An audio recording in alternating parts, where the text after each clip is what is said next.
আসসালামু আলাইকুম রহমতুল্লাহি ওবরাকাত। 30 জুনের পর কি হতে যাচ্ছে যাদের ইকামা এক্সপায়ার তাদের কি হতে যাচ্ছে, কি অটো হুরুপ লেগে যাবে নাকি মুআসসাসা থেকে সাসপেন্ড হয়ে যাবে, সে বিষয়ে আমাদেরকে প্রচুর কল দিচ্ছেন, জানতে চাচ্ছেন সে বিষয়ে। আসলে দেখেন 30 জুনের আর মাত্র 5 দিন বাকি আছে, আজকে 25 জুন, আর মাত্র 5 দিন বাকি আছে।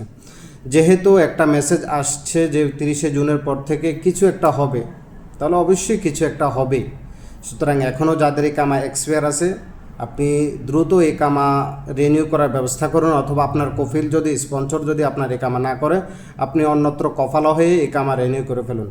যেহেতু একটা নিউজ আসছে বা একটা তথ্য মেসেজ আসতেছে, সে বিষয়ে অবশ্যই গুরুত্ব দেওয়া প্রয়োজন। আর যে কোনো এখন পর্যন্ত কোনো আপডেট আসেনি 30 জুনের পর কি হবে, এখনও পর্যন্ত মন্ত্রণালয় থেকে কোনো একদম লিগেলি কোনো নোটিশ আসেনি যে কি অটো হুরুপ লেগে যাবে নাকি সাসপেন্ড হয়ে যাবে। যখন কোনো আপডেট আসবে আমরা অবশ্যই আপনাদেরকে জানিয়ে দেবো। যে কোনো এয়ারলাইন্সের টিকিটের জন্য সৌদি আরবের যে কোনো জায়গা থেকে স্ক্রিনে দেওয়া নাম্বারে হোয়াটসঅ্যাপে আমাদের সাথে যোগাযোগ করুন। ধন্যবাদ।